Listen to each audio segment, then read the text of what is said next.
Temple پہ ہونے والے حالیہ اٹیک کو کور کریں گے۔ اس حملے کے پیچھے کس کا ہاتھ تھا؟ اس ٹیمپل میں دفن ہندوؤں کے مشہور گرو شری پرم ہنس جی مہاراج کون تھے اور ہندوؤں کے لیے اتنی اہمیت کیوں رکھتے ہیں؟ اور ساتھ ہی پاکستان کس طرح ریلیجیس ٹورزم یعنی مذہبی سیاحت کی سب سے بڑی اپرچونٹی مس کر رہا ہے، جو کہ کرتارپور راہداری سے بھی زیادہ بڑی اپرچونٹی اور ڈیولپمنٹ ہو سکتی ہے۔ یہ المناک واقعہ KPK کے ضلع کرک میں پیش آیا، جہاں چند انتہا پسند افراد نے ایک قدیم ہندو ٹیمپل کو آگ لگا دی۔ یہ واقعہ 30 دسمبر 2020 کو رونما ہوا۔ ہیومن رائٹ ایکٹیوسٹ اور ہندو کمیونٹی نے بڑی تعداد میں اس کی سخت مذمت کی۔ اس واقعے کو نیشنل اور انٹرنیشنل میڈیا نے بہت کوریج دی اور اسپیشلی ہندوستان میں اس واقعے کی شدید مذمت کی گئی۔ اس واقعے کے آئی وٹنس یعنی چشمدید گواہان کے مطابق اس مشتعل ہجوم کی سربراہی ایک مقامی ملا اور ایک مذہبی پولیٹیکل پارٹی کے سپورٹرز نے کی۔ اس واقعے کے بعد inspector general of police KPK ثناء اللہ عباسی نے میڈیا سے بات کرتے ہوئے کہا کہ کرک واقعے کے مرکزی ملزم مولوی شفیق سمیت 35 افراد کو گرفتار کر لیا گیا ہے۔ ان کا کہنا تھا کہ اس واقعے کی وسیع پیمانے پہ تفتیش جاری ہے اور ملوث افراد کو قانون کے تحت سزا دی جائے گی۔ Chief justice of Pakistan Gulzar Ahmed نے اس واقعے کا نوٹس لیا اور ہیئرنگ کے لیے 5 جنوری 2021 مقرر کر دیا۔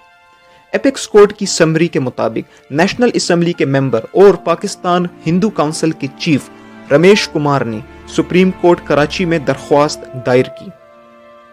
چیف جسٹس آف پاکستان نے اس المناک واقعے پہ تشویش کا اظہار کیا اور 1 مین کمیشن بنا دیا۔ چیف سیکرٹری KPK اور inspector general of police KPK کو 4 جنوری 2021 تک رپورٹ سبمٹ کروانے کی ڈائریکشن دے دی۔ یہ ہسٹوریکل ٹیمپل ہندوؤں کے مشہور گرو شری پرم ہنس جی مہاراج نے کرک کے گاؤں تیری میں بنوایا۔ 1919 میں ان کی وفات کے بعد حیرت انگیز طور پر ان کو اسی ٹیمپل کے ساتھ دفن کر دیا گیا، جہاں ایک سمادھی یعنی کہ شرائن بنوا دیا گیا۔ یہ بات اس لیے بھی غیر معمولی ہے کہ ہندو ٹریڈیشن میں عام طور پر مردوں کو جلایا جاتا ہے، یعنی کہ دا سنسکار کریا۔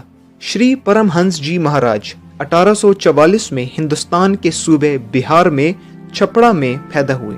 ان کو پرم ہنس ادویت مت کا پہلا اسپرچول ماسٹر قرار دیا جاتا ہے۔ ان کا اصل نام رام یاد تھا کیونکہ وہ رما نوامی کے دن پیدا ہوئے تھے۔ رما نوامی ہندوؤں کا فیسٹیول ہے، اس دن وہ بھگوان راما کا جنم دن مناتے ہیں۔ شری پرم ہنس جی نے سنسکرت، ہندی اور عربی کی تعلیم حاصل کی۔ ان کے استاد پرم ہنس سوامی جی نے انہیں برہما ودیا کی تعلیم دی۔ 16 سال کی عمر میں وہ بہار کے جنگلوں میں میڈیٹیشن یعنی کہ مراقبہ اور دھیان کی غرض سے نکل گئے اور اپنے گھر کو چھوڑ دیا۔ اس کے بعد پرم ہنس جی نے بہت ٹریول کیا۔ سہج یوگا، بھکتی اور انسانیت کی سیوا کا پیغام ہندوستان میں پھیلایا۔ انہوں نے اتر پردیش، اڈیشہ، مدھیہ پردیش اور راجستھان میں لوگوں کو سہج یوگا اور بھکتی کی تعلیم دی۔ پرم ہنس جی نے بہت سے آشرم بنائے، جن میں ایک کرک میں واقع ہے۔ کرک آنے کے بعد، جو کہ آج کے پاکستان میں واقع ہے، ان کی وفات 1919 میں ہوئی۔ انہوں نے سوامی سوروپانند جی کو اپنا جانشین مقرر کر دیا۔ تیری گاؤں کے سمادھی آشرم میں ہندو عقیدت مند 1997 تک آتے رہے۔ 1997 میں تیری گاؤں کے ایک بااثر شخص مفتی افتخار الدین نے آشرم کی زمین پر قبضہ کر لیا اور یہاں آنے والے عقیدت مندوں کو روک دیا۔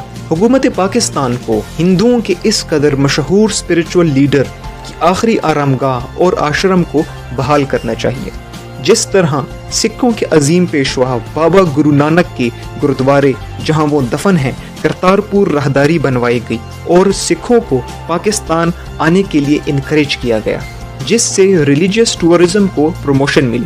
اسی طرح یہ بھی پاکستان کے لیے ایک بڑی اپرچونٹی ہے۔